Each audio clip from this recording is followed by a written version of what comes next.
Welcome to another casual Saturday here at Worldview. We're taking a look again at episode 5 now of the Crazy Things Your Tea Party Uncle Watches.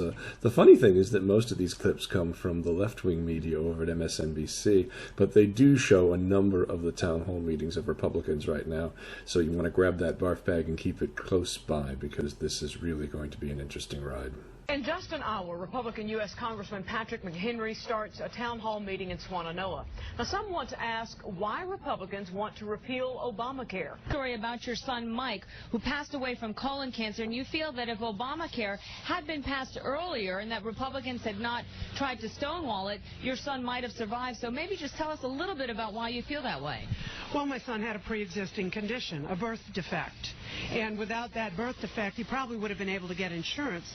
But that birth defect prevented him from getting insurance. And without it, he could not get the care he needed. And so he got colon cancer, and they caught it after it had already spread, so he died. And one of the things that we're doing wrong is we're accepting the argument that when we defund Obamacare that we're closing the government down. We're not.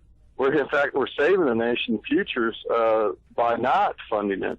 What I need from you is to know what you can do, you and your fellow non-communist colleagues in the lower house, what you can do to stop these communist tyrannical executive orders laid down by this foreign-born, American-hating communist despot. What can you do for me?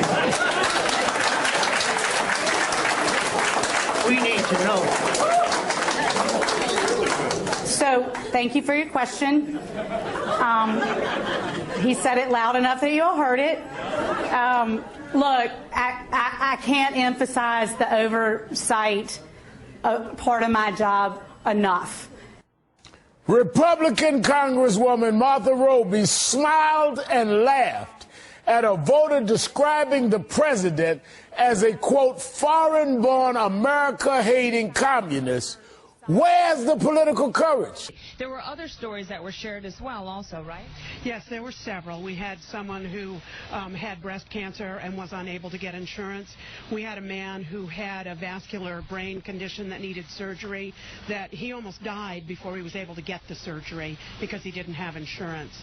So without Obamacare, as it's called, 70% of people with pre-existing conditions can't get insurance. 70%. That's terrible. Innocent people, if you will, are getting slammed by the partisan politics. And it would be a huge burden off the backs of business to prevent that becoming law. Are you going to be denied care because of some of your political beliefs or your religious beliefs? 5 years or 10 years from now, when my knees are so bad that I need to have those knees replaced, am I going to get a letter from the IRS saying, where have you been in the past with that knee? And where do you intend to go in the future with that knee?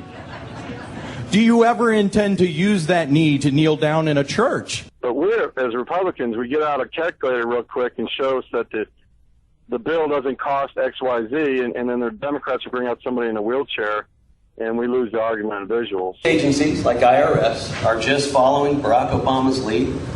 You know, we have seen him target people, target groups. You didn't get the impression that you might be the next one targeted by the IRS.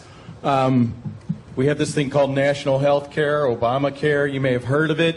It's coming down the pike, and it's being controlled by the IRS. What Barack Obama and the IRS are doing to us with this plan is exactly the kind of tyranny that I think our founding fathers were fighting against. Actually, I think it's worse. Because what that does is say, you can die. Well, there you have it. That's it for this week, and keep in mind there are still 5 more weeks of this Congress's recess to go, so who knows what we'll see. You're watching Worldview with Dennis Campbell. Keep it right here.